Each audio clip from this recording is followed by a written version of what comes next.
When the dawn falls and you want to fall asleep, this Bible stories are the best for that. Just make sure you are tucked in your bed, the lights are dim and you are relaxed. Father Lord, grant us your peace as we learn from your lessons while we fall asleep. If you are new, please subscribe and comment where you are listening from. Story 1, Mary and her baby. Long ago, in a little town called Nazareth, there lived a young woman named Mary. She was kind and gentle, and her heart was full of love for God. Mary was engaged to a man named Joseph, a carpenter who was hard-working and faithful. One day, while Mary was alone, an angel named Gabriel appeared to her. His light shone brighter than the morning sun, and his voice was like a song. Mary was startled, but the angel said, "Do not be afraid, Mary. God has chosen you for something wonderful. You will have a son, and you will name him Jesus. He will be great and will be called the Son of the Most High. His kingdom will never end."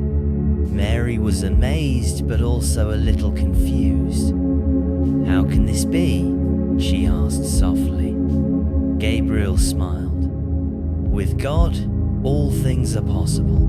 The Holy Spirit will come upon you, and the child you bear will be the Savior of the world." Mary's heart filled with peace. She nodded and said, "I am the Lord's servant. May it happen as you have said." The decree of the emperor. At that time, the Roman Emperor Caesar Augustus issued a decree. He wanted to count all the people in his empire, so he ordered everyone to return to their hometowns to be registered. Joseph was from the family of King David, and his ancestral home was Bethlehem, a small town far from Nazareth. He and Mary had to make the journey together, even though Mary was about to have her baby. The road to Bethlehem was long and dusty. Mary rode on a donkey, while Joseph walked beside her, guiding the way. They traveled through hills and valleys, under the blazing sun by day and the sparkling stars by night. As they walked, Joseph reassured Mary, "God is with us. He will guide and protect us." No room in the inn. When Mary and Joseph finally arrived in Bethlehem, the streets were crowded with people who had also come for the census. The little town was bustling with activity, and every inn was full. Joseph knocked on door after door, but each innkeeper shook their head. "There's no room," they said. Joseph's heart sank, but he refused to give up. Finally, one kind innkeeper took pity on them. "I don't have a room," he said, "but there's a stable out back where you can stay. It's warm, and at least you'll have a roof over your heads."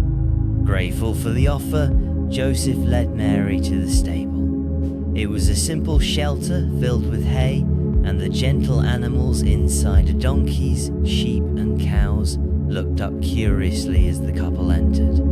"The Savior is born." That night, under the quiet watch of the stars, Mary gave birth to her baby boy.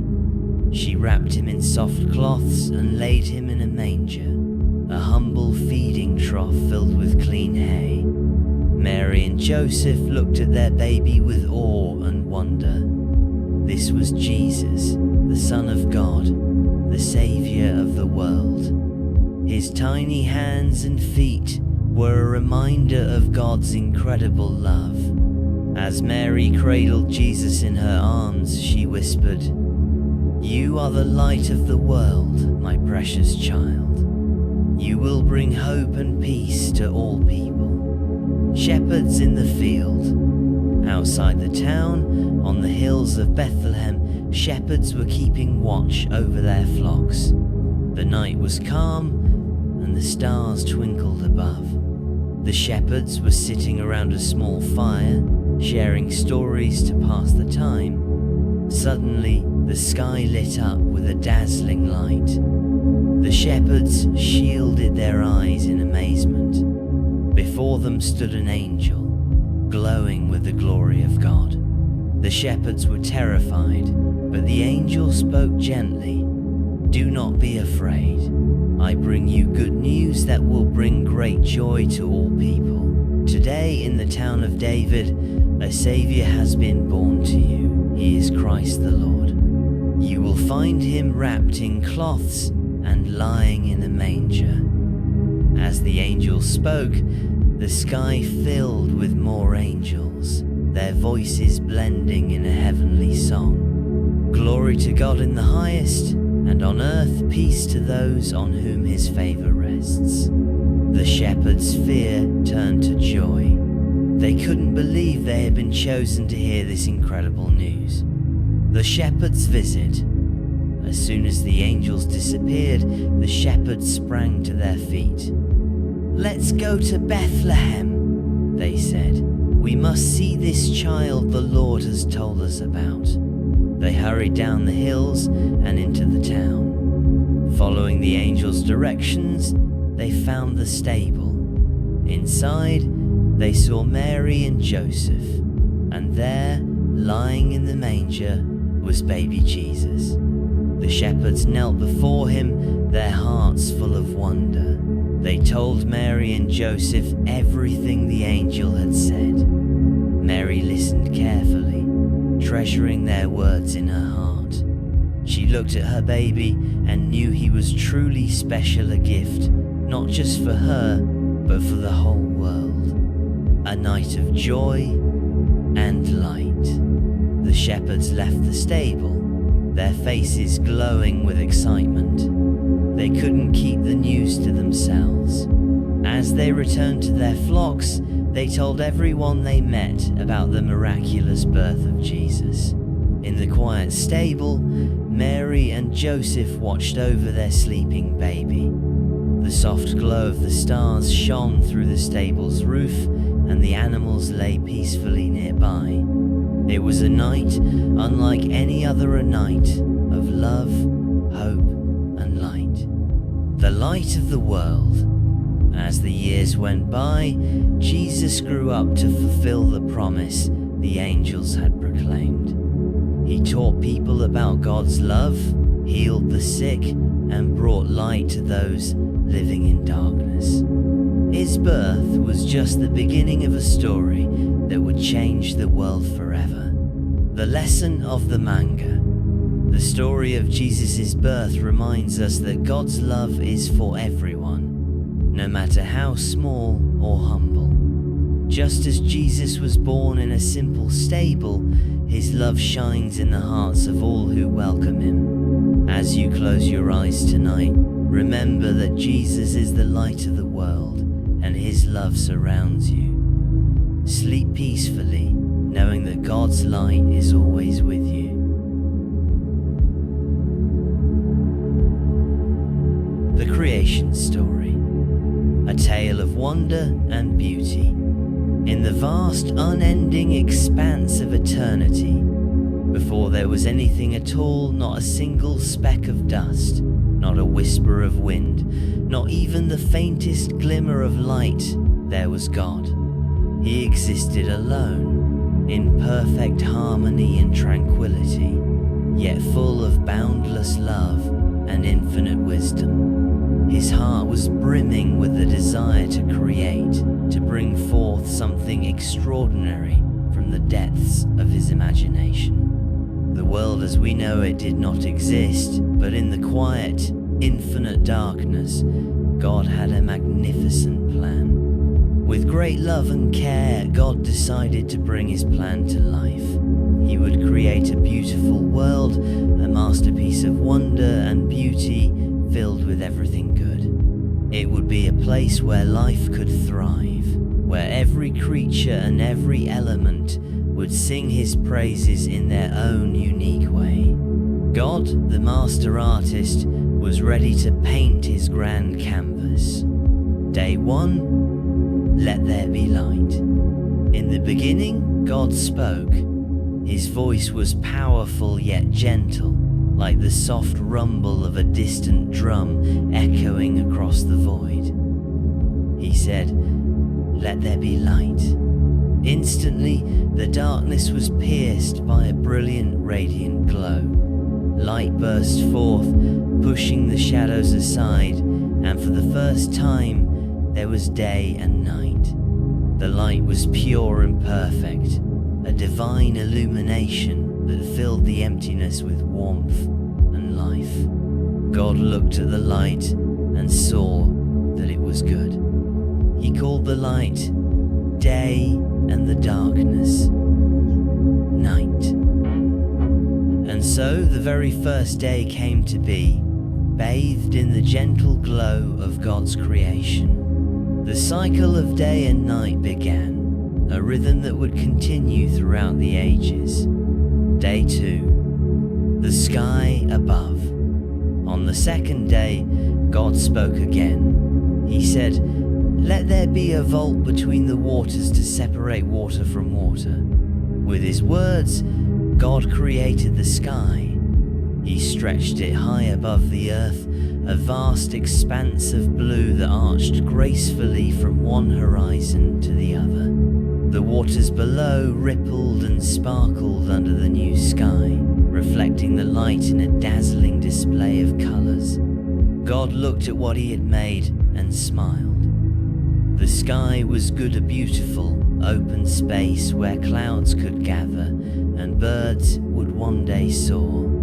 It was a canvas for the sun and the stars, a dome that would shelter the earth and all its inhabitants. Day 3, land and seas, plants and trees. On the third day, God spoke with joy in his voice.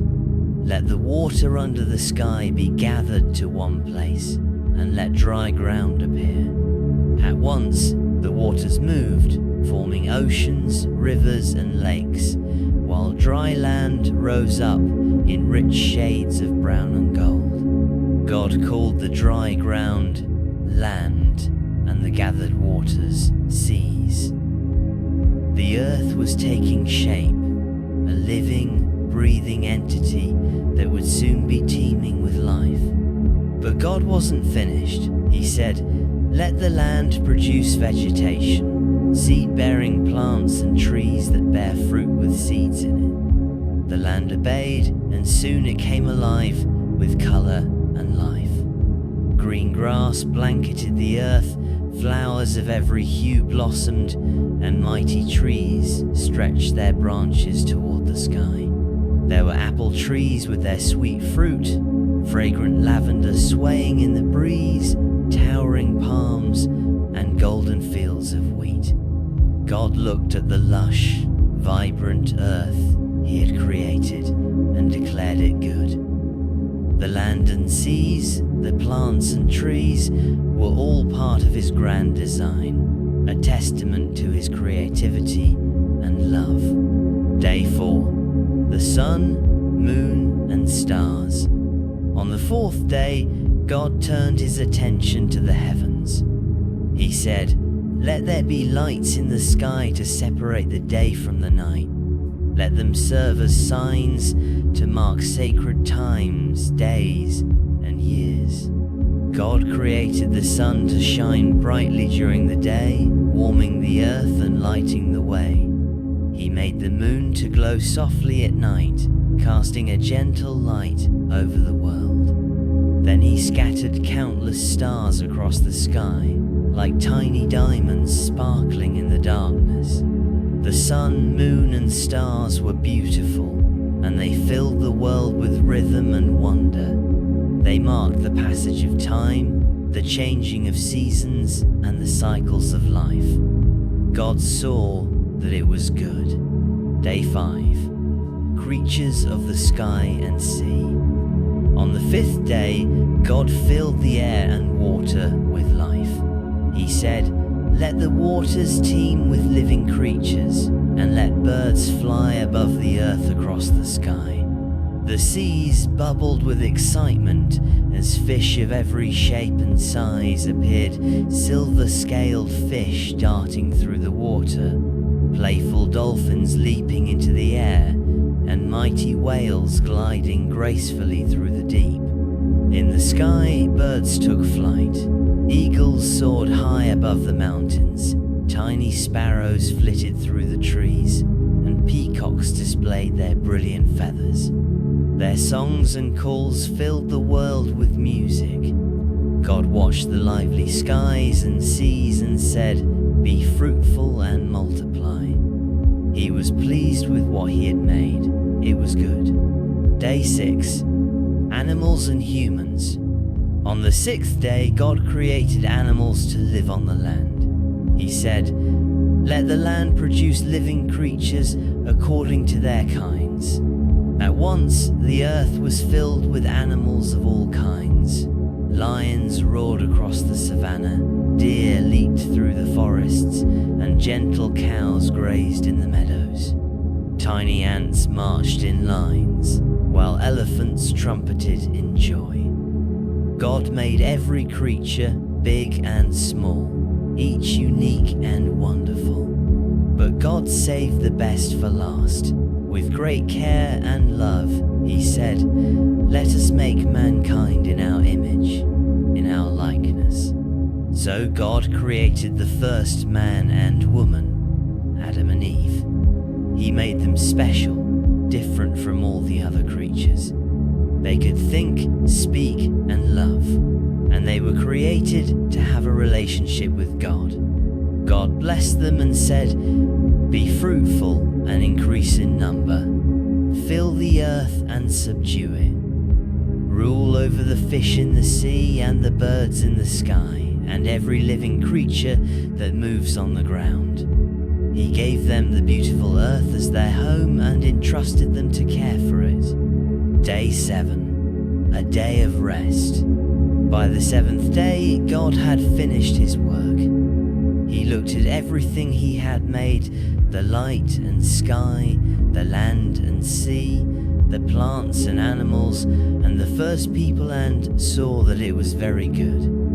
On this day, God rested. He blessed the 7th day and made it holy, a day to remember his creation and celebrate his goodness. It was a day of peace and reflection, a time to give thanks for all that God had made. The Garden of Eden. God planted a beautiful garden called Eden for Adam and Eve. It was filled with every kind of tree and plant, and a crystal clear river flowed through it. In the garden, Adam and Eve walked with God, naming the animals and enjoying the world he had made. There was no sadness, no pain, and no fear, only peace, joy, and love. Everything was perfect because God had made it so. The Garden of Eden was a paradise, a symbol of the harmony and beauty that God intended for his creation. The lesson of creation. The story of creation teaches us that everything in the world was made by God, and it was made with love. The stars in the sky, the flowers in the field, and even you are all part of God's amazing design. When you look at the world, the trees, the animals, the sun, and the moon, remember that God made it all, and he said it was good. You are part of his creation, and you are very good too.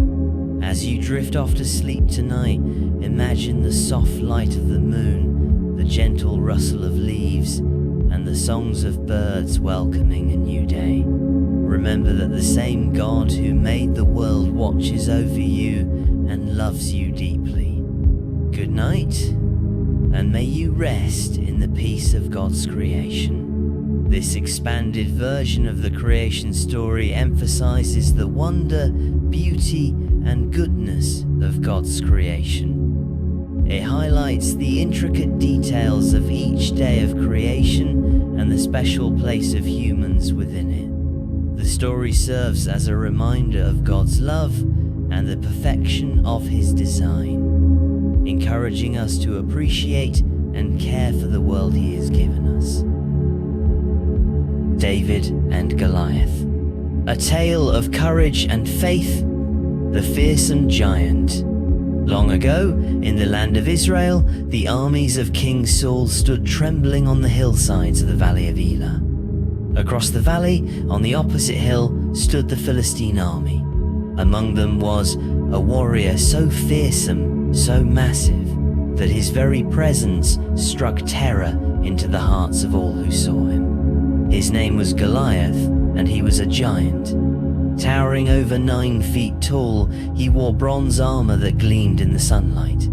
His helmet, chest plate, and leg guards were so heavy that no ordinary man could carry them. In his hand, Goliath held a spear with an iron tip so large it seemed more like a tree trunk than a weapon. Every morning and evening, for 40 days, Goliath came forward to taunt the Israelites. His booming voice echoed across the valley. "Why do you come out to fight? Am I not a Philistine, and are you not servants of Saul? Choose a man to come down and fight me. If he kills me, we will become your servants. But if I kill him, you will become ours. Who will challenge me?" But no one in Israel dared to step forward. Even King Saul, who was tall and strong himself, was afraid. The soldiers whispered among themselves, "Who can face such a giant? He is too powerful, too big." The young shepherd, far away in the small town of Bethlehem, lived a young shepherd named David. He was the youngest of 8 brothers, and while his older brothers served in King Saul's army, David stayed home to care for their sheep. David loved God with all his heart.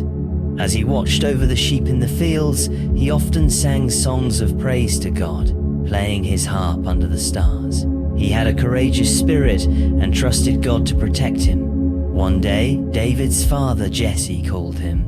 "David," he said, "take this roasted grain and bread to your brothers at the battlefield. Check on them and bring back news of how they are doing." David obeyed immediately. He packed the food and set out early the next morning, eager to see his brothers and learn what was happening in the battle. David hears the challenge. When David arrived at the camp, the Israelite soldiers were preparing for battle. He left the food with the supply keeper and ran to find his brothers. As he greeted them, Goliath's voice thundered across the valley once again. "Who will fight me? Is there no one brave enough in all of Israel?" David saw the fear on the soldiers' faces. "Who is this Philistine that he should defy the armies of the living God?" he asked. One of the soldiers replied, "This is Goliath, the champion of the Philistines. No one can defeat him. The king has promised great riches, his daughter's hand in marriage, and freedom from taxes to anyone who kills him. But who could stand against such a giant?" David's brothers scolded him. "Why have you come here, David? Go back to the sheep. This is no place for a boy." But David wasn't discouraged. He said, "I will fight Goliath." Before the king, word of David's boldness reached King Saul. The king sent for him, and David stood before him, a young shepherd in simple clothes. "Let no one lose heart because of this Philistine," David said. "Your servant will go and fight him."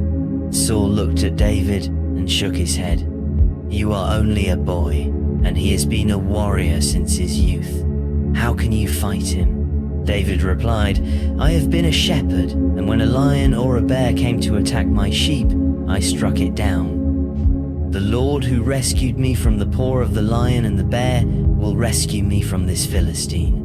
Saul saw the determination in David's eyes and said, "Go, and may the Lord be with you." Saul offered David his armor, but it was too big and heavy for him. David said, "I cannot go in these.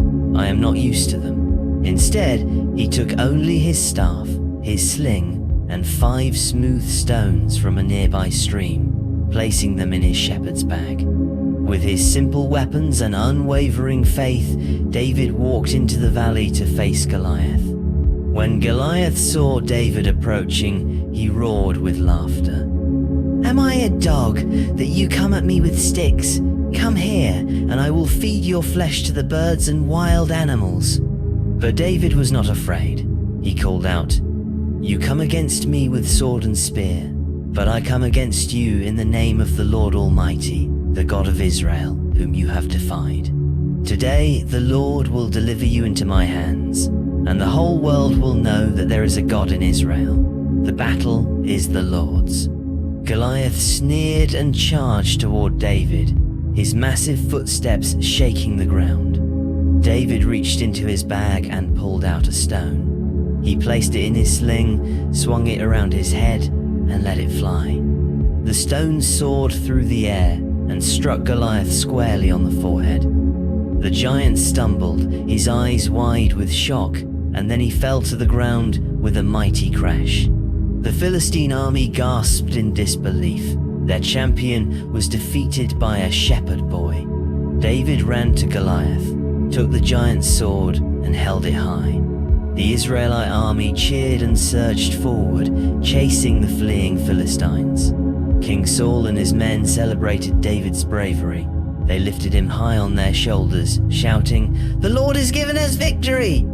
David's story teaches us that with faith in God, we can overcome even the greatest challenges. No matter how small or powerless we may feel, God can use us to do mighty things. As you drift off to sleep tonight, remember that God is always with you, just as he was with David. With faith, courage, and trust in him, there is no giant too big to face.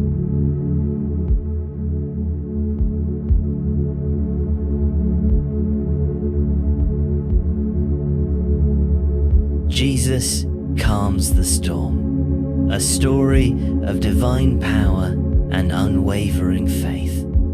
A busy day by the sea. On the sun-drenched shores of the Sea of Galilee, the small fishing villages were alive with the sounds and sights of daily life. The air was filled with the salty scent of the sea, mingling with the aroma of freshly caught fish being prepared for market. Fishermen, their faces weathered by years of labor, were busy mending their nets, the threads weaving through their fingers with practiced ease. Children played along the water's edge, their laughter mingling with the gentle lapping of the waves. The marketplace was a bustling hub of activity, with vendors calling out their wares and villagers haggling over prices. Amidst this vibrant scene, a crowd began to gather. People from all around had come to hear a man named Jesus, whose reputation for performing miracles and teaching with profound wisdom had spread far and wide. They came from villages and towns, some traveling for days, drawn by stories of his compassion and the power of his words. Jesus stood in a small fishing boat, anchored just offshore. The water acted as a natural amplifier, allowing his voice to carry clearly to the large crowd that had settled on the sandy shore. He spoke with authority and love, using parables to convey the truths of the kingdom of God. He told stories of seeds growing in good soil, lamps shining brightly, and faith as small as a mustard seed that could grow into something mighty. His words were simple yet profound, touching the hearts of all who listened. As the sun began its descent, painting the sky in brilliant hues of orange and pink, Jesus turned to his disciples. "Let us go over to the other side of the lake," he said. His voice was calm, yet there was a sense of purpose in his words. The disciples, though weary from the long day of teaching and ministering to the crowd, nodded in agreement. They knew Jesus often sought quiet places to pray and rest, away from the demands of the crowds. The disciples untied the boat and began to row toward the opposite shore. Other small boats followed, carrying those who wanted to stay close to Jesus, eager to hear more of his teachings and witness more of his miracles. The Sea of Galilee was calm, its surface smooth and reflective like a mirror. The water gently lapped against the sides of the boat, a soothing rhythm that lulled the disciples into a sense of peace. The sky was clear, and the first stars began to twinkle in the darkening sky. Jesus, exhausted from the long day of teaching and healing, lay down on a cushion in the stern of the boat. The disciples steered the vessel, their eyes scanning the horizon as they conversed quietly among themselves. Some were seasoned fishermen, familiar with the sea and its moods, while others were not as comfortable on the water. Yet the calm night seemed perfect for their journey, and they felt a sense of security in the presence of their master. Suddenly, without warning, the wind began to pick up. The gentle breeze that had been a comforting companion turned into a howling gale. Dark clouds rolled across the sky, blotting out the stars and casting an ominous shadow over the sea. Waves rose higher and higher, crashing against the sides of the boat with increasing ferocity. The disciples sprang into action, their hearts pounding with a mix of fear and adrenaline. They had faced storms before, but this one was unlike any they had seen. The wind roared like a wild beast, and the boat pitched violently, water pouring in over the sides. "Bail the water out," Peter shouted, grabbing a bucket. The others scrambled to do the same, their movements frantic as they tried to keep the boat afloat. But the waves came faster than they could manage, and the boat was quickly filling with water. The once calm sea had turned into a raging, merciless force. The small boat seemed tiny and fragile in the face of the storm, tossed about like a toy in the hands of a giant. The disciples clung to the sides, their knuckles white with fear, their minds racing with thoughts of survival. In the midst of the chaos, Jesus slept peacefully in the stern of the boat. The disciples couldn't believe it. How could he sleep through such a terrifying storm? Their fear turned to desperation as they struggled to keep the boat from capsizing. "Master," one of them cried, shaking him awake, "don't you care that we're about to drown?" Jesus opened his eyes, calm and untroubled. He looked at the storm, then at his frightened disciples. His gaze was steady, filled with a quiet strength that seemed to transcend the chaos around them. Jesus stood up, steady and composed despite the boat's violent rocking. He raised his hands and spoke with authority. "Peace, be still." In an instant, the wind stopped. The waves calmed, smoothing out into a glassy surface that reflected the starlit sky. The dark clouds dispersed and the stars reappeared, twinkling brightly in the night sky. The sea was completely calm, as if the storm had never happened. The disciples stared in awe, their mouths agape. Who was this man who could command the wind and the sea with a single word? Jesus turned to his disciples, his voice gentle but firm. "Why are you so afraid? Do you still have no faith?" The disciples exchanged glances, their hearts still pounding, but now with wonder instead of fear. They whispered among themselves, "Who is this? Even the wind and the waves obey him." The disciples were filled with awe and a newfound respect for their master. They had seen Jesus perform many miracles, healing the sick, casting out demons, and teaching with wisdom beyond his years. But this was something else entirely. It was a display of power and authority over nature itself. As the boat continued its journey across the lake, the disciples sat in stunned silence, their minds racing with thoughts and emotions. They had witnessed something extraordinary, something that defied explanation. The storm had been fierce and terrifying, but Jesus had calmed it with a word. When they reached the other side of the lake, the morning sun was just beginning to rise, casting a warm glow over the landscape. The disciples helped Jesus out of the boat, their hearts filled with a new understanding of his power and authority. The story of Jesus calming the storm is a powerful reminder that even in the most frightening and uncertain times, Jesus is in control. The disciples learned that their faith in him could carry them through any trial, just as the calm returned to the sea after his command.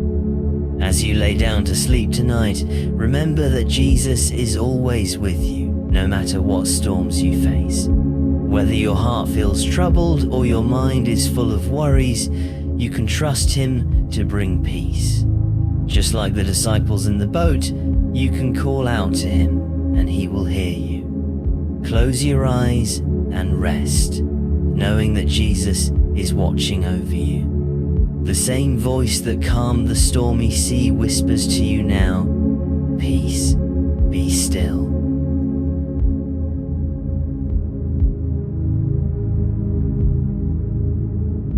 The Prodigal Son, a story of love, forgiveness, and unfailing grace.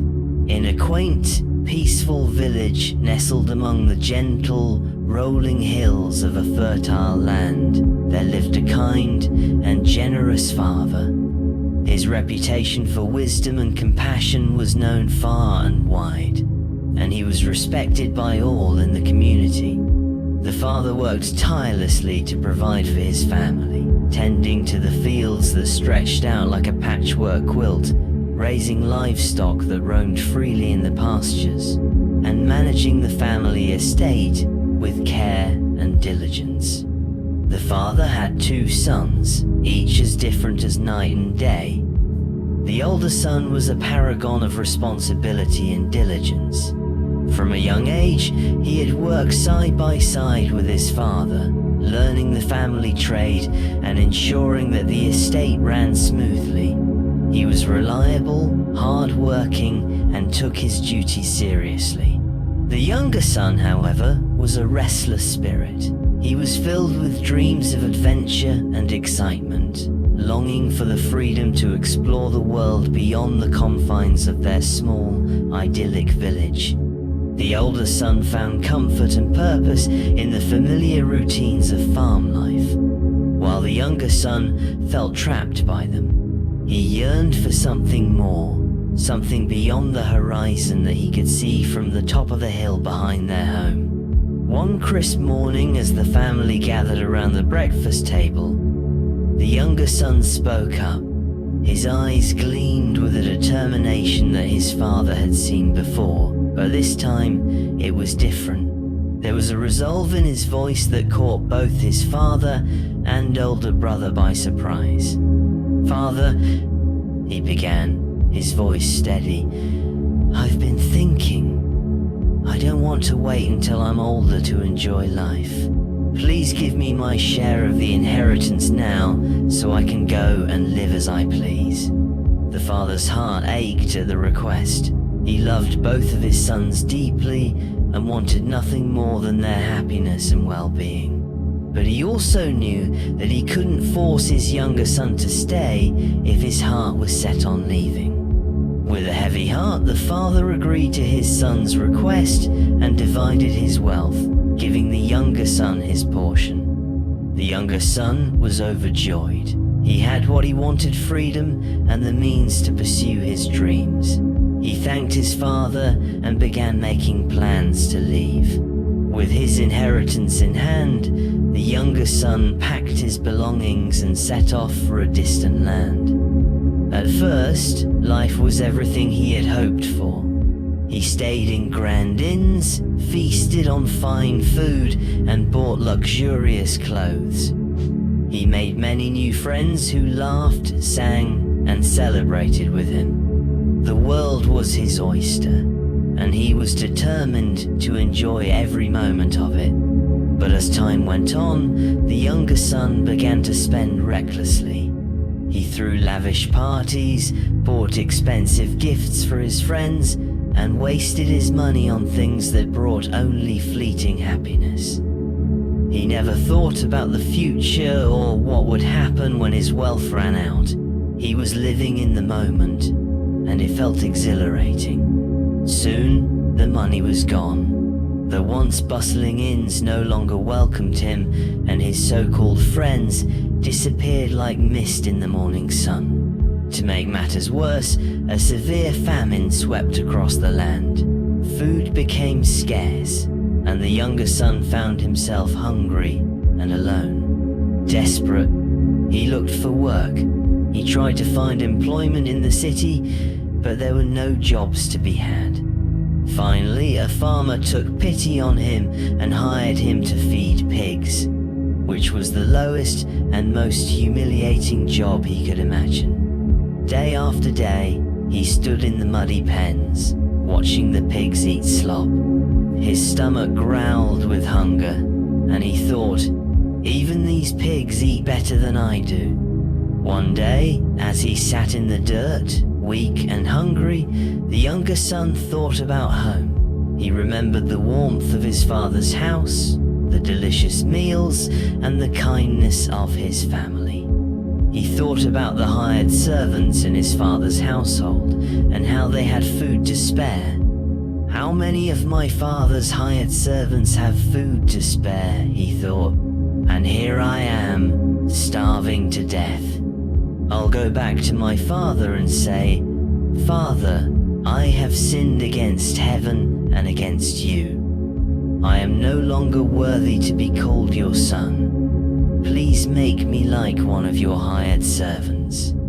Determined to return, the younger son stood up, dusted himself off, and began the long journey home. He had no idea what awaited him, but he knew he had to try. Meanwhile, back in the village, the father thought of his younger son every day. He would stand at the edge of the field, gazing down the road, hoping to catch a glimpse of him. His heart longed for his son's return, even though he didn't know if he ever would. One day, as the father looked out over the horizon, he saw a figure in the distance. The figure was thin, ragged, and walking slowly, but the father's heart leapt with joy. He recognized the familiar stride. It was his son. Without hesitation, the father ran down the road to meet him. When he reached his son, he threw his arms around him and kissed him, tears of joy streaming down his face. Father, the younger son began, his voice trembling, I have sinned against heaven and against you. I am no longer worthy to be called your son. But the father interrupted him. Nonsense, he said, his eyes shining with tears of joy. You are my son, and you were lost, but now you are found. The father called to his servants, Quick, bring the best robe and put it on him. Put a ring on his finger and sandals on his feet. Prepare the fattened calf for a feast. We are going to celebrate, for my son was dead and is alive again. He was lost and is found. The household burst into activity as everyone prepared for the celebration. The servants lit lanterns, arranged tables, and filled the air with music and laughter. The younger son could hardly believe it. Despite everything he had done, his father welcomed him back with open arms and unconditional love. While the celebration was in full swing, the older son was working in the fields. As he approached the house, he heard the sound of music and laughter. Confused, he called a servant over. What's going on? He asked. Your brother has returned, the servant replied.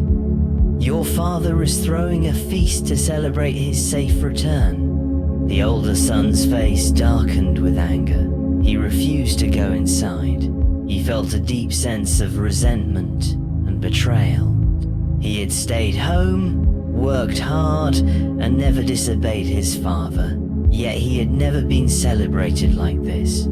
The father, hearing of his elder son's distress, came outside to speak with him. Father, the older son said, his voice filled with frustration. "All these years I've been working for you. I never disobeyed your orders, yet you never gave me even a young goat to celebrate with my friends. But when this son of yours comes home after squandering your wealth, you throw him a feast." The father placed a hand on his older son's shoulder and said gently, "My son, you are always with me, and everything I have is yours.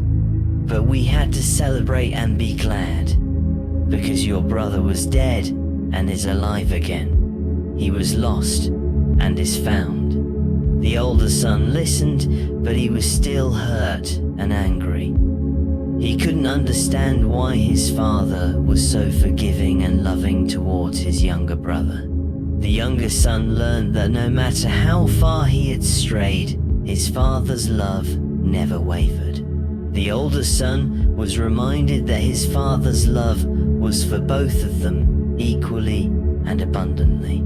This story teaches us about God's amazing love and forgiveness.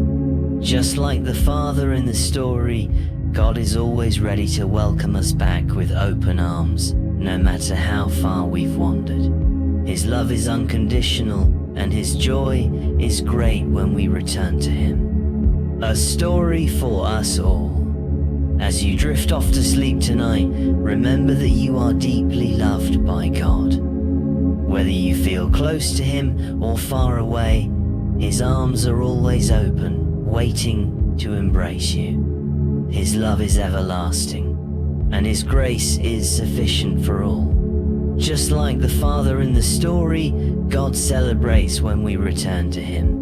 He rejoices over us with singing, and his love is greater than any sin or mistake we might make. Remember that you are never too lost, too broken, or too far gone for God's love. He is waiting for you, ready to welcome you back with open arms.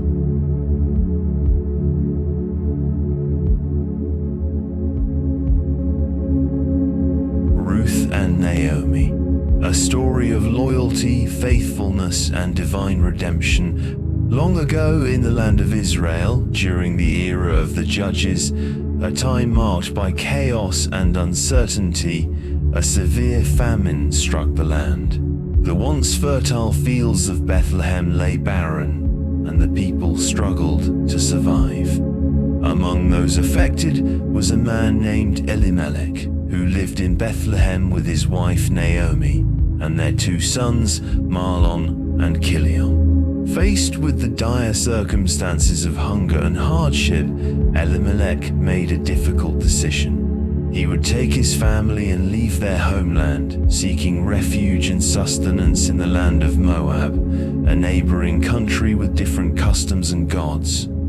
It was a drastic move, leaving behind their community, their traditions, and the land promised to their ancestors. Yet with hope in their hearts, they embarked on this journey, believing that a better life awaited them across the border. In Moab, the family settled and began to adapt to their new surroundings. The sons grew up, and in time, they married Moabite women. Mahlon married a woman named Orpah, and Chilion married Ruth. Despite the differences in culture and religion, the family found a measure of peace and stability. They built a life in Moab, and for a while, it seemed as though their decision to leave Bethlehem had been the right one. But tragedy has a way of finding us, no matter where we go. Elimelech, the head of the household, passed away, leaving Naomi a widow. The loss was devastating, but Naomi found solace in her sons and daughters-in-law. However, the respite was short-lived. Both Mahlon and Chilion also died, leaving Naomi, Orpah, and Ruth without their husbands. Naomi was now alone in a foreign land, her heart shattered by the loss of her husband and sons. The once hopeful journey to Moab had turned into a nightmare of grief and despair. Naomi felt as though the very hand of God was against her, and she longed for the comfort of her homeland and the support of her people. Grief-stricken and heartbroken, Naomi decided to return to Bethlehem. The famine in Israel had ended, and she longed to go back to her roots, to the place where she had once felt a sense of belonging. She knew that life would be difficult, but she hoped that the familiar surroundings and the support of her community would bring her some measure of peace. One morning, Naomi gathered Ruth and Orpah and spoke to them with a heavy heart. "My daughters," she said, her voice filled with sorrow, "you should return to your own mothers' homes. May the Lord show you kindness as you have shown kindness to me and your husbands. May he grant you rest and new husbands to care for you."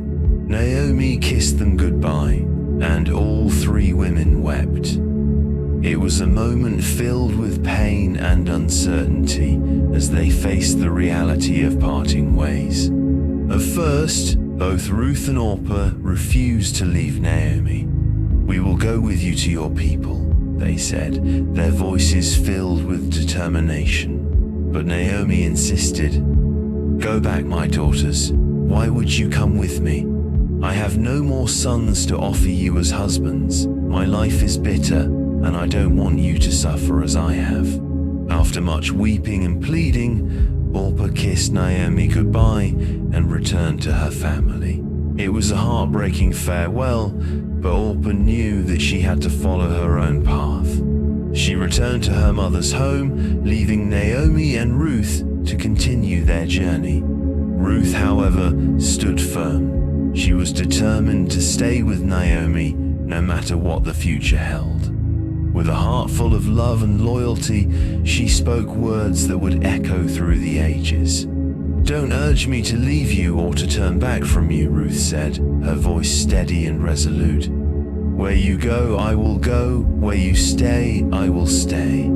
Your people will be my people, and your God, my God. Where you die, I will die, and there I will be buried. May the Lord deal with me, be it ever so severely, if even death separates you and me." Naomi saw the determination in Ruth's eyes and realized that her daughter-in-law's love and loyalty were unwavering. She stopped urging her to leave, and together the two women set out on the long journey to Bethlehem. When Naomi and Ruth arrived in Bethlehem, the whole town was stirred. The women of the town recognized Naomi and were shocked by her appearance. "Can this be Naomi?" they asked, their voices filled with concern. Naomi, her heart heavy with sorrow, replied, "Don't call me Naomi, which means pleasant. Call me Mara, which means bitter, because the Almighty has made my life very bitter. I went away full, but the Lord has brought me back empty." Despite her sorrow, Naomi and Ruth settled into their new life in Bethlehem. Ruth, eager to provide for them, asked Naomi for permission to go to the fields and pick up the leftover grain. "Let me go to the fields and glean behind anyone in whose eyes I find favor," she said. Naomi agreed, and Ruth set out to work, determined to do her best. Ruth found herself in the fields of a kind and wealthy man named Boaz, who was a relative of Elimelech. As she worked, Boaz noticed her and was impressed by her diligence and humility. He asked the foreman of his harvesters, "Who does that young woman belong to?" The foreman replied, "She is the Moabite who came back from Moab with Naomi. She asked to gather the leftover grain, and she has been working hard from morning until now." Boaz approached Ruth and spoke to her with kindness and respect. "My daughter, listen to me. Don't go and glean in another field. Stay here with the women who work for me. Watch the field where the men are harvesting and follow along after the women. I have told the men not to lay a hand on you. Whenever you are thirsty, drink from the water jars the men have filled." Ruth was moved by Boaz's generosity and kindness. She bowed down and asked, "Why have I found such favor in your eyes that you notice me, a foreigner?" Boaz replied, "I've heard about everything you've done for your mother-in-law since the death of your husband, how you left your father and mother and your homeland to live with a people you did not know. May the Lord repay you for what you have done. May you be richly rewarded by the Lord, the God of Israel, under whose wings you have come to take refuge." Boaz's kindness didn't stop there. He invited Ruth to join his workers for a meal and gave her roasted grain to eat. He also instructed his workers to leave extra stalks of grain for her to gather, ensuring that she would have enough to provide for herself and Naomi. When Ruth returned home that evening with an abundance of grain, Naomi was astonished. "Where did you glean today? Where did you work? Blessed be the man who took notice of you," she exclaimed. Ruth told Naomi about Boaz, and Naomi's face lit up with gratitude and hope.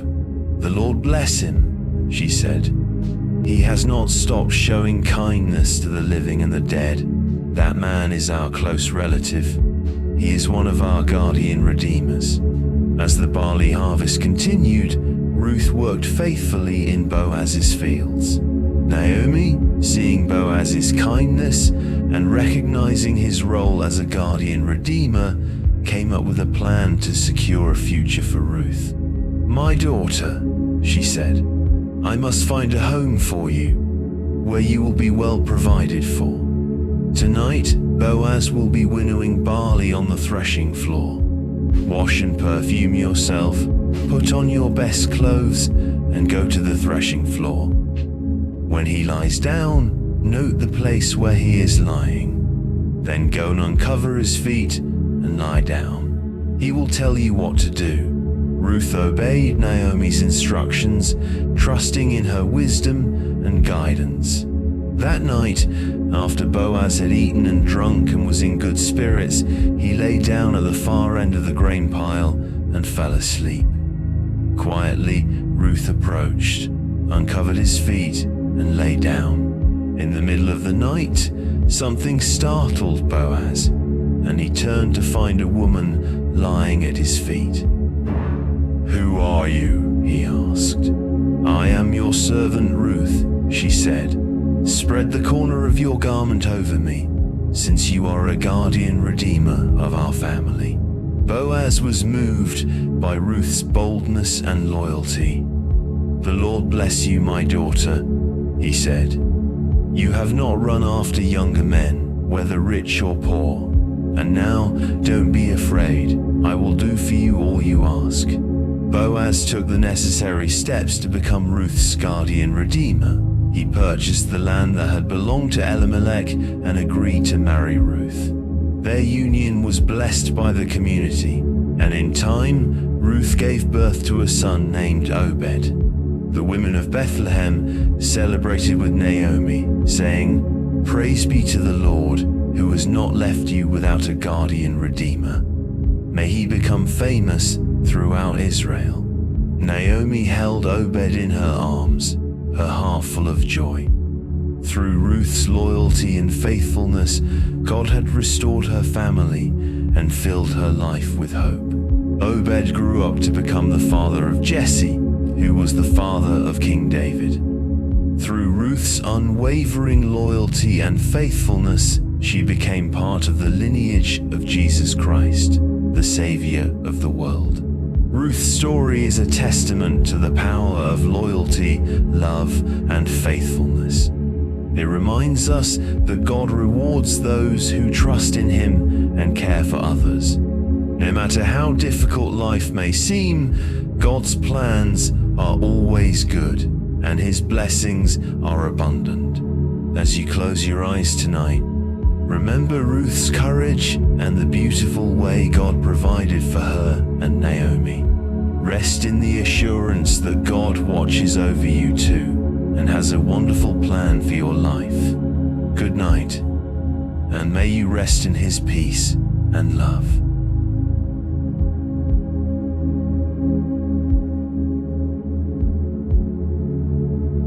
Zacchaeus the tax collector. A story of transformation, redemption, and unconditional love. In the bustling, vibrant city of Jericho, life thrived amidst the lush palm trees and the sweet, intoxicating fragrance of the balsam trees that dotted the landscape.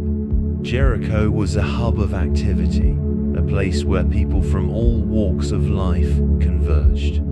Farmers, traders, merchants, and travelers from distant lands all passed through its lively streets, drawn by the city's prosperity and the promise of opportunity. Yet amidst this thriving community, there was one man whose name was known to nearly everyone: Zacchaeus.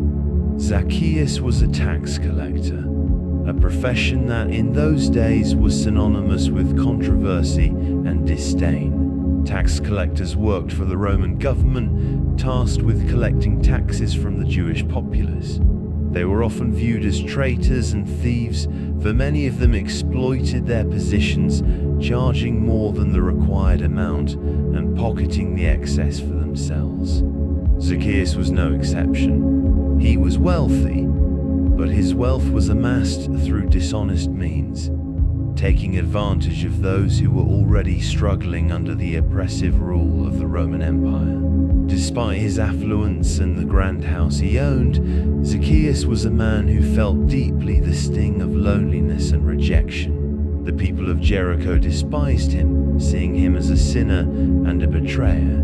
Whenever he walked through the streets, people would turn away, their faces filled with scorn and resentment. They whispered and grumbled as he passed by, their hostility palpable. Zacchaeus felt the weight of their judgment, and deep down he knew that something was missing in his life. He longed for something more, something beyond the material wealth he had accumulated. One day, news spread like wildfire throughout Jericho that Jesus, the renowned teacher and miracle worker, was coming to the city. Jesus was a man whose reputation preceded him. People spoke of his teachings with awe and reverence, of his ability to heal the sick, give sight to the blind, and even raise the dead. His presence was said to bring hope and transformation, and the people of Jericho were eager to witness his miracles and hear his words. When Zacchaeus heard that Jesus was passing through, something stirred within him. He had heard the stories of Jesus' kindness and love, of the miracles he performed and the lives he changed. Zacchaeus was curious. He wanted to see this man for himself, to understand what it was about him that inspired such devotion and admiration. But there was a problem. Zacchaeus was a small man, not very tall, and the crowds that gathered in the streets of Jericho were immense. He knew that if he stayed in the crowd, he would never be able to see over the heads of all the people. Determined not to miss the opportunity to see Jesus, Zacchaeus devised a plan. "I'll run ahead and find a place where I can see him clearly," he thought to himself. With a sense of urgency and excitement, Zacchaeus hurried through the streets, weaving between the throngs of people who were eagerly awaiting Jesus' arrival. He ran as fast as he could, his heart racing with anticipation. Finally, Zacchaeus came to a sycamore tree on the side of the road. Its wide branches stretched out high above the street, offering a perfect vantage point. Without wasting a moment, Zacchaeus climbed up into the tree, hoping that from there he would be able to see Jesus as he passed by. The branches creaked under his weight as he carefully perched himself high in the tree, looking down at the crowd below. As Zacchaeus waited in the tree, the crowd began to move. Jesus and his disciples were approaching, and the people cheered with joy as they caught sight of him. Zacchaeus' heart raced with anticipation. Finally, Jesus was coming right beneath the tree where he was sitting. But then something extraordinary happened. As Jesus walked along, he suddenly stopped and looked up at the tree where Zacchaeus was hiding. The crowd around Jesus was vast, and yet he stopped and gazed directly at Zacchaeus. In that moment, Zacchaeus felt as if Jesus could see right into his heart. "Zacchaeus," Jesus called out, "come down immediately. I must stay at your house today." Zacchaeus was stunned. His mouth dropped open in shock. Jesus knew his name. He had not expected Jesus to notice him, let alone invite himself to his home. Zacchaeus had always felt rejected by others. People hated him, seeing him as a sinner. But now, Jesus was offering him something incredible. A friendship, a chance to change, a chance to be loved. Without thinking twice, Zacchaeus hurried down from the tree. He was so excited that he almost stumbled as he reached the ground. The crowd, however, was not so pleased. They muttered among themselves, shaking their heads in disapproval. "He has gone to be the guest of a sinner," they grumbled. They couldn't understand why Jesus, who was supposed to be a holy man, would choose to visit someone like Zacchaeus. But Zacchaeus didn't care about the whispers. His heart was full of joy, and he invited Jesus to come into his home. That evening, Zacchaeus and Jesus sat together in Zacchaeus' home, and they talked. Zacchaeus listened intently as Jesus spoke about love, forgiveness, and the kingdom of God. As the conversation unfolded, Zacchaeus felt something changing inside him. He felt the weight of his past, the years of dishonesty and selfishness falling away. Then Zacchaeus stood up, and with a voice full of emotion, he declared, "Look, Lord, here and now, I give half of my possessions to the poor, and if I have cheated anybody out of anything, I will pay back 4 times the amount." Jesus smiled at him, his heart full of compassion. "Today salvation has come to this house," Jesus said, "because this man too is a son of Abraham. For the Son of Man came to seek and to save the lost." The people who had watched the whole scene unfold were amazed. Zacchaeus, the tax collector, the man they all thought was beyond hope, had turned his life around. Jesus had seen past Zacchaeus' past mistakes and offered him a new beginning. Zacchaeus was no longer the greedy, selfish man he had been. He was now a changed man, full of generosity and kindness. Zacchaeus' transformation didn't just happen in a moment of prayer or a miraculous healing. It happened in the quiet of his heart, in the moment when he accepted Jesus' love and grace. It was the love of Jesus that changed Zacchaeus from the inside out.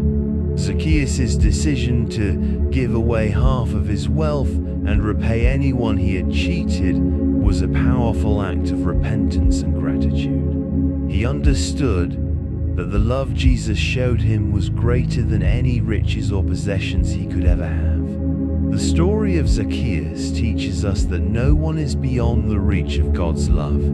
Even if we have made mistakes or hurt others, Jesus sees us for who we truly are, and he offers us a chance to start over. Zacchaeus was a man who had lived a life of selfishness and dishonesty, but when he met Jesus, everything changed.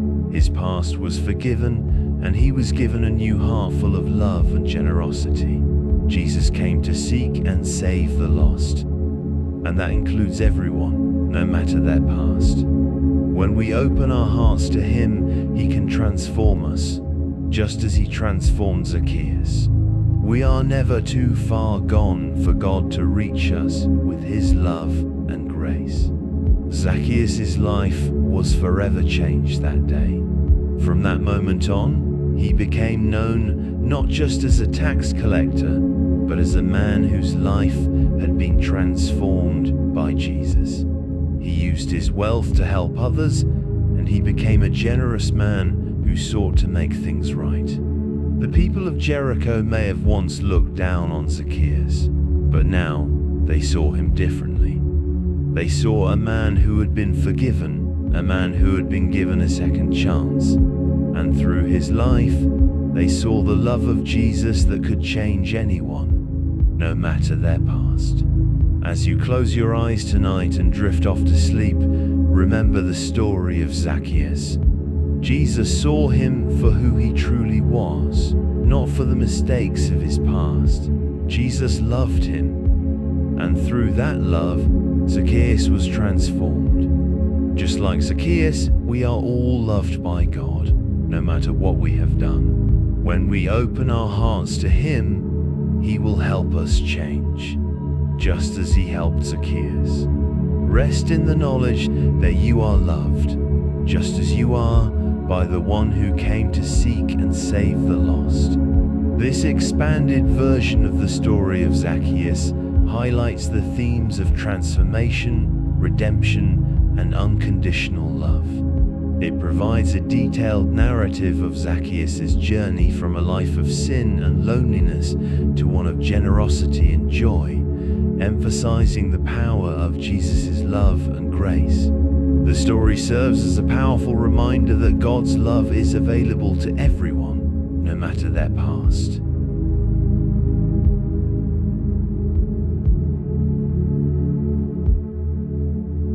The story of baby Moses in the basket, a testament to divine protection and purpose. In the ancient land of Egypt, a civilization renowned for its monumental pyramids, grand temples, and the mighty Nile River, a dark chapter was unfolding. The Israelites, descendants of Jacob, had once been welcomed guests in the land during a time of famine.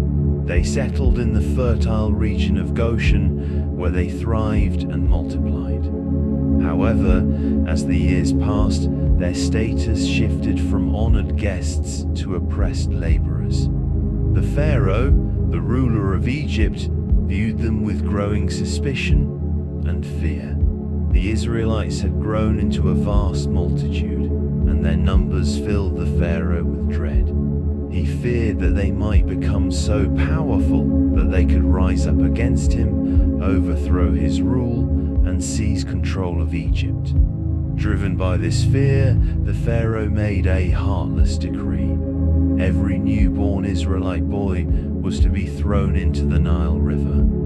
This cruel command was intended to curb the growth of the Israelite population and ensure that they would never pose a threat to the Egyptian throne. The Pharaoh's command struck fear into the hearts of the Israelites. Mothers and fathers lived in constant terror, knowing that their precious sons were in grave danger.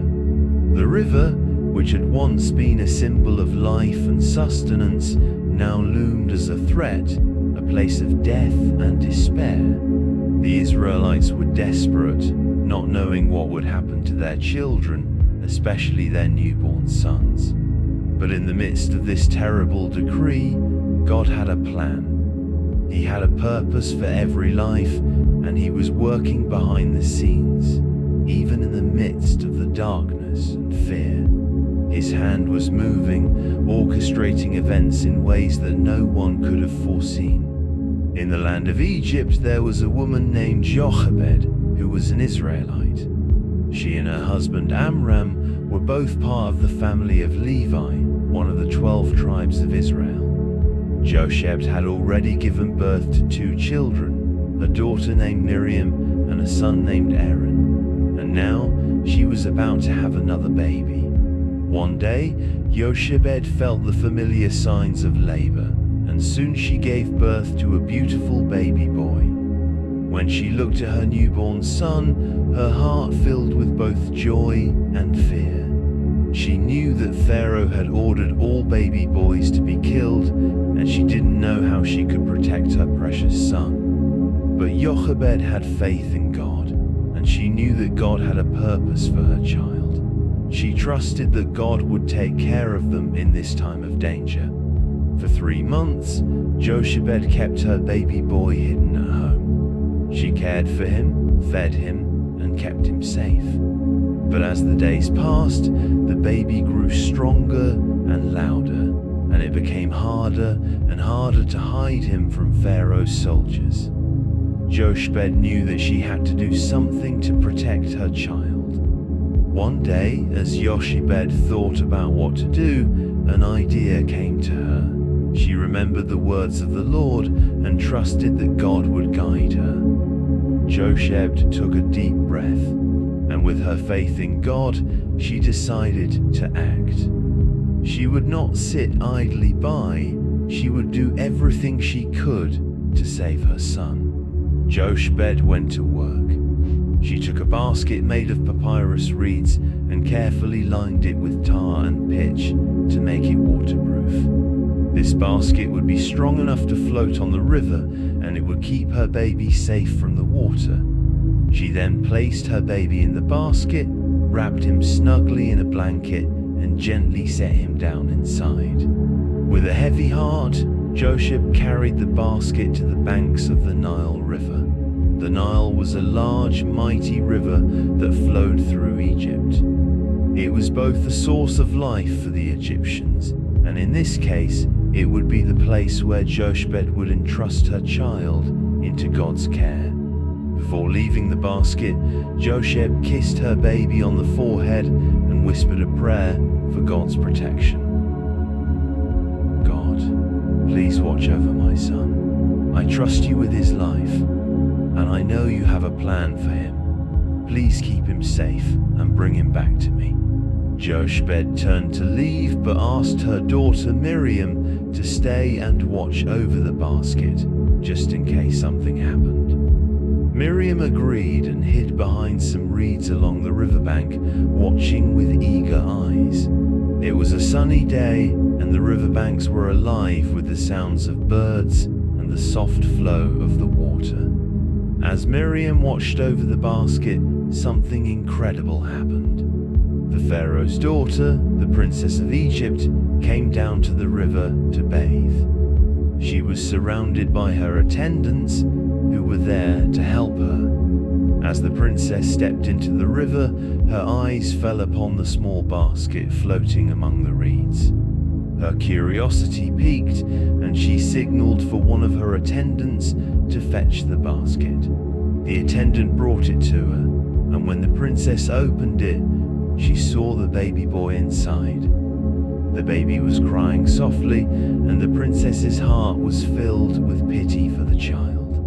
"This must be one of the Hebrew children," the princess said, for she could tell by the baby's features that he was an Israelite. Her heart went out to him, but she knew the Pharaoh's orders. She was supposed to destroy all the Hebrew baby boys, but something about this baby was different. The baby's cries and the tenderness of his face seemed to stir a deep compassion in her heart. Miriam, who had been watching from behind the reeds, saw what was happening. She quickly approached the princess and, with great courage, asked, "Shall I go and get one of the Hebrew women to nurse the baby for you?" The princess looked at her with a kind smile and nodded. "Yes, go," she said. "Find someone to nurse this child for me, and I will pay her for her work." Miriam ran quickly, her heart racing with excitement. She went straight to her mother, Jochebed, and told her the good news. "Mother, the princess has found the baby. She wants to keep him and will pay for his care. Come quickly." Jochebed's heart leaped with joy, and she quickly followed her daughter back to the river. When Jochebed arrived, the princess looked at her with curiosity. "Will you take care of this child for me?" she asked. "I will pay you for your work." Jochebed's heart was filled with gratitude. She knelt before the princess and said, "I will take care of him for you, your highness." So Jochebed took her baby back into her arms, but now, instead of hiding him in fear, she was able to care for him in safety. The Pharaoh's own daughter had shown kindness to her son, and she had been able to keep him in her care. It was a miracle, and Jochebed knew that God had answered her prayer. Jochebed cared for the baby boy, nursing him and teaching him to be strong. As the child grew, Jochebed knew it was time for him to return to the princess. She took him to the palace, where the princess named him Moses. The name Moses means drawn out, because the princess had drawn him out of the water. Although Moses was raised in the palace, he never forgot his roots. His mother had taught him about the God of Israel, and he grew up knowing that he was part of God's people. Even though Moses lived in luxury, he always knew that God had a special purpose for his life. Moses grew up in the palace, but as he got older, he began to see the suffering of his people, the Israelites. He saw how they were still slaves in Egypt, working under harsh conditions. Moses felt a deep compassion for them, and he knew that God had chosen him to do something important for them. One day, Moses saw an Egyptian taskmaster beating one of the Israelite slaves. Moses could not stand to see this cruelty, and in a moment of anger, he struck the taskmaster, killing him. Moses was afraid that people would find out, so he fled to the desert, far away from Egypt.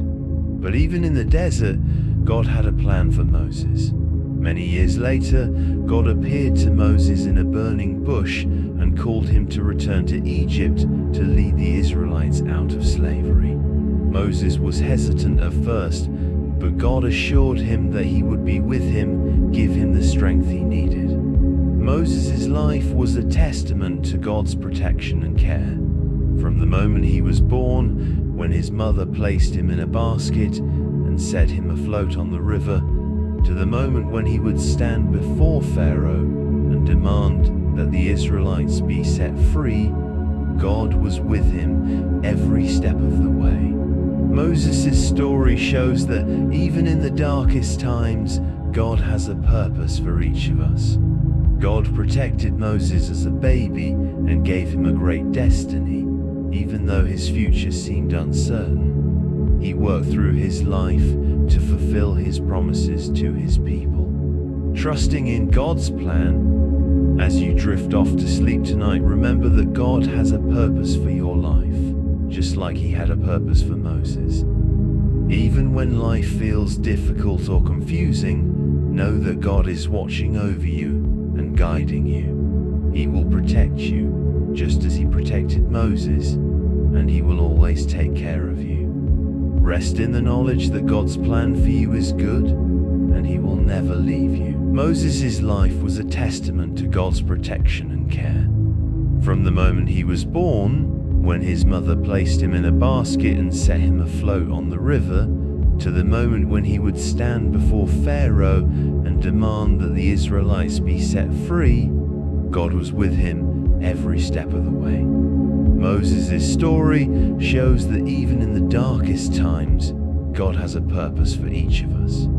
God protected Moses as a baby and gave him a great destiny, even though his future seemed uncertain. He worked through his life to fulfill his promises to his people. Trusting in God's plan. As you drift off to sleep tonight, remember that God has a purpose for your life, just like he had a purpose for Moses.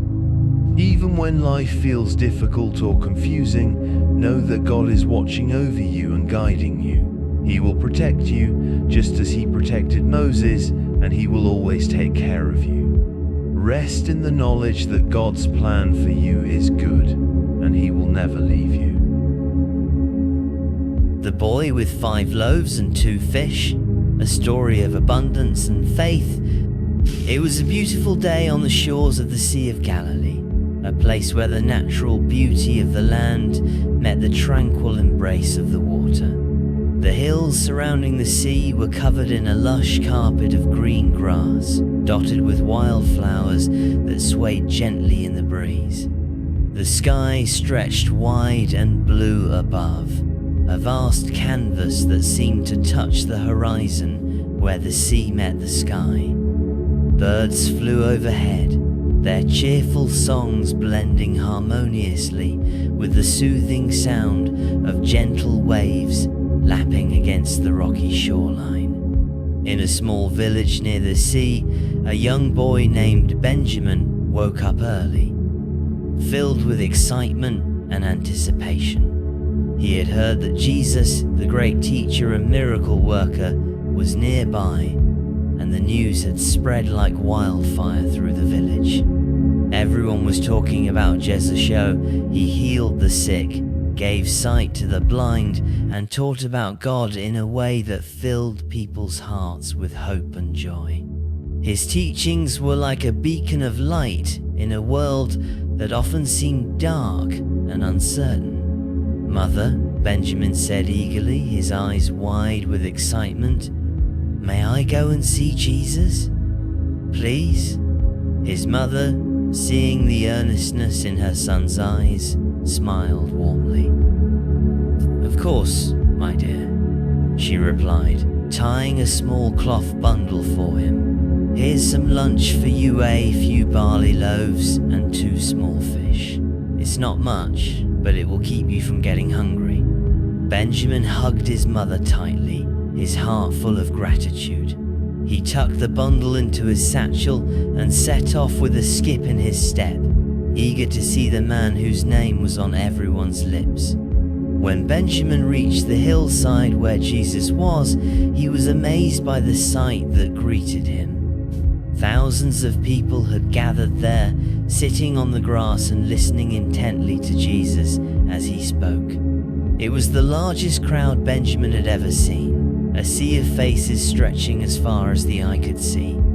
He squeezed through the throng, weaving between families, merchants, and fishermen, trying to get closer to where Jesus was teaching. The crowd was so dense that it was difficult to move, but Benjamin was determined.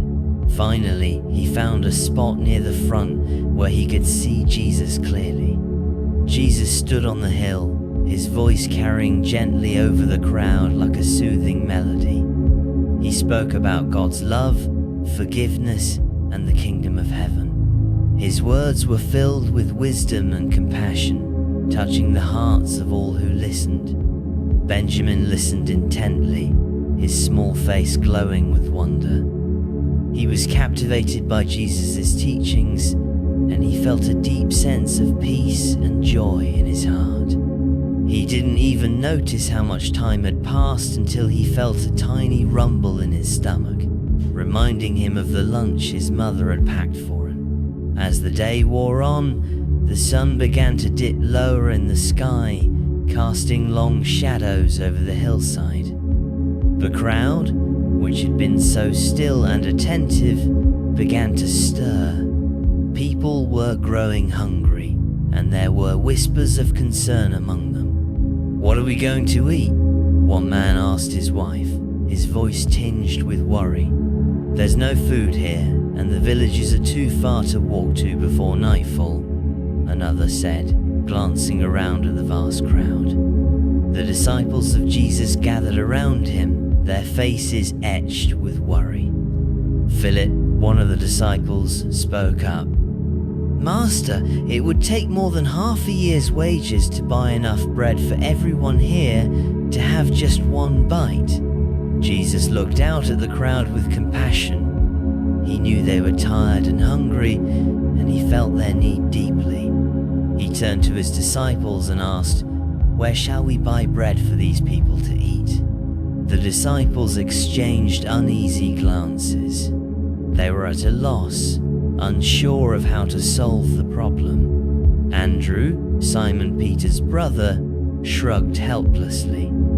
"Lord, there's a boy here with 5 barley loaves and 2 small fish," he said, motioning toward Benjamin. "But how far will they go among so many?" Benjamin's eyes widened when he realized Andrew was talking about him. He quickly untied his bundle and held it out.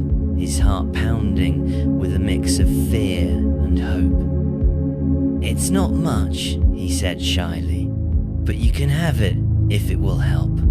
Jesus knelt down to Benjamin's level, his eyes warm and kind. "Thank you, young one," he said, taking the bundle. "What you have offered is more than enough." Benjamin felt a strange peace wash over him. He didn't understand how his small lunch could possibly feed so many people, but he trusted Jesus. He had faith that somehow, some way, Jesus would make it work. Jesus stood up and held the loaves and fish in his hands. He looked up to heaven and gave thanks to God. Then he began breaking the bread and dividing the fish, handing pieces to his disciples to distribute to the crowd. Benjamin watched in amazement as the food seemed to multiply in Jesus' hands. No matter how much the disciples gave out, there was always more. The disciples moved through the crowd, passing out bread and fish, and the people ate eagerly, their hunger satisfied. Children laughed, families shared, and strangers became friends as they marveled at the miracle happening before their eyes. Benjamin couldn't believe it. His small lunch, just 5 loaves and 2 fish, was feeding thousands of people. When everyone had eaten their fill, Jesus told his disciples, "Gather the pieces that are left over. Let nothing be wasted." The disciples went around with baskets, collecting the leftovers. Benjamin helped too, running excitedly from group to group, his heart full of joy and wonder. When all the baskets were filled, there were 12 large baskets of leftover food, far more than Benjamin had started with. The crowd murmured in amazement. "This is truly a miracle," one man exclaimed. "Surely this man is the prophet who was to come into the world," another said. As the crowd began to disperse, Benjamin stayed near Jesus, his heart full of gratitude and wonder. "Lord," he said, "how did you do it? How did my little lunch feed so many people?" Jesus smiled at him and placed a hand on his shoulder. "It wasn't just your lunch, Benjamin," he said. "It was your willingness to share, your faith, and your trust in God. When you offer what you have, no matter how small it seems, God can use it to do great things." Benjamin nodded, his chest swelling with pride. He had been part of something miraculous, and he knew he would never forget it. That night, as Benjamin walked home under the stars, he thought about what Jesus had said. He realized that it wasn't about how much he had to give, it was about giving with a willing heart. The story of Benjamin's small lunch and Jesus' incredible miracle spread far and wide. People shared it with their families, their neighbors, and their friends. It became a story of hope and faith, a reminder that God can take even the smallest offerings and turn them into something extraordinary. As you drift off to sleep tonight, remember Benjamin's story. Even if you feel small or think you don't have much to offer, God sees your heart. He can take your kindness, your gifts, and your faith and use them to bless others in ways you could never imagine. Close your eyes and rest, knowing that God can do great things through you. Sleep peacefully, knowing you are a part of His great plan.